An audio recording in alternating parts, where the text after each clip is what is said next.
Olá, bem-vindos a esse canal onde a gente fala de pediatria, continuando a responder as perguntas que eu recebi pelo WhatsApp dos pais e das mães.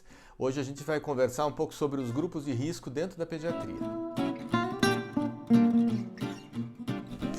Mais uma pergunta importante e que causa muita dúvida mesmo é grupo de risco. Os pais perguntam se as crianças não são um grupo de risco para coronavírus, se a criança com bronquite, com asma, com sinusite, rinite é uma criança de risco para Covid, as doenças pré-existentes, né? Quais são as crianças que são realmente um grupo de risco?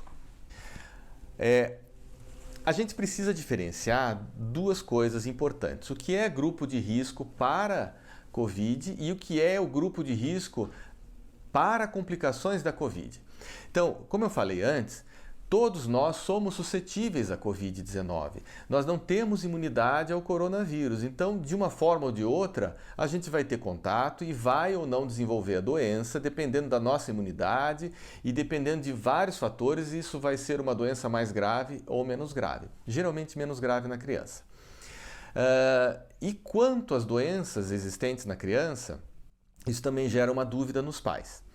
Primeiro, as crianças que têm doenças agudas, por exemplo, tem muitas perguntas que vieram assim: meu filho teve sinusite, meu filho tem rinite, meu filho teve pneumonia no ano passado, ele é do grupo de risco? Não.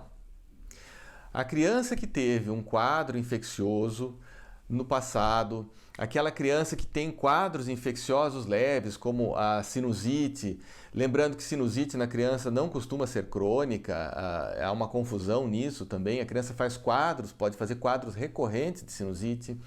Aquela criança que tem sintomas alérgicos de vias aéreas superiores, elas não são um grupo de risco, elas vão ser suscetíveis ao coronavírus e vão desenvolver uma doença normalmente como uma criança de imunidade normal. Agora, quem são as crianças de grupo de risco? A gente sabe que crianças com doenças crônicas pré-existentes podem ter casos mais graves de Covid-19. Por exemplo, no adulto, a gente fala muito em cardiopatia, diabetes e a gente tem extrapolado esses dados para as crianças.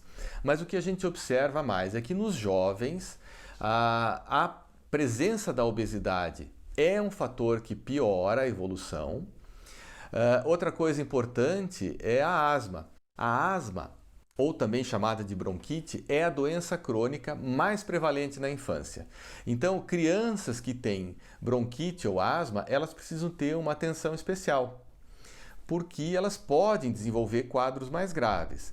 Por isso é importante que seja mantido com bastante critério, com bastante atenção, o tratamento dessa doença, né? O uso das bombinhas, o uso do corticoide inalatório, tudo isso tem que ser mantido para que essa criança esteja num estado de saúde o melhor possível para que ela não evolua para um quadro mais grave. Outras questões, por exemplo, que são menos comuns, as crianças com cardiopatias, as diabéticas, aquelas crianças com doenças genéticas, as crianças imunossuprimidas, né, ou por uso de medicamento que faz a imunossupressão, ou por imunodeficiência primária, também precisam de uma atenção maior. E tem um outro grupo que não tem doença nenhuma, mas que a gente tem que estar muito atento quando a gente fala em grupo de risco na pediatria, que são aquelas crianças abaixo de 1 ano de idade. A gente tem observado que nessas crianças há uma possibilidade de ter complicações. São crianças que são muito novinhas, não têm um sistema imune muito competente ainda, então há o risco de desenvolver um quadro de Covid-19 mais grave. Então é importante que a gente tome cuidado com as crianças com menos de 1 ano de idade, mesmo que elas não tenham nenhuma doença associada. E aqui eu acho que valeria a pena a gente colocar alguma coisa sobre os dados estatísticos que a gente tem de como é o comportamento de gravidade nessas crianças, né? Então o que a gente sabe? 55%, um pouco mais de metade das crianças, vão ser ou assintomáticas ou sintomáticas leves, coriza, tosse, mal-estar. Mais ou menos 40% dessas crianças vão ser aquelas crianças que têm um quadro moderado. O que é o quadro moderado? É aquelas que chegam a fazer uma pneumonia, mas que podem ser tratadas em casa. Depois disso, a gente vai ter mais ou menos 5% das crianças, elas vão fazer um quadro grave. O que a gente considera um quadro grave? É aquela criança que precisa ser hospitalizada, é aquela que vai ficar dependente de oxigênio, aquela que desidrata, aquela que necessita de uma assistência mais próxima e que vai ter que ser levada ao hospital e vai ficar internada. E menos do que 1% é aquela criança crítica. A criança crítica é aquela que vai ter que ser internada em UTI. A criança que vai precisar de um suporte ventilatório, vai precisar ser entubada, colocada num respirador. Então, diferente dos adultos, né, a gente vê que a quantidade de crianças que chegam no estado crítico é muito pequena, é menos do que 1%.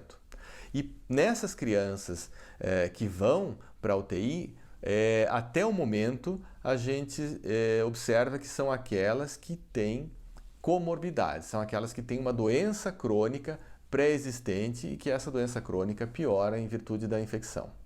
Muito bem. No próximo vídeo eu vou continuar respondendo esse monte de perguntas que eu recebi e eu vou começar a responder as perguntas relacionadas à prevenção da Covid-19 na criança. Ok? Até mais!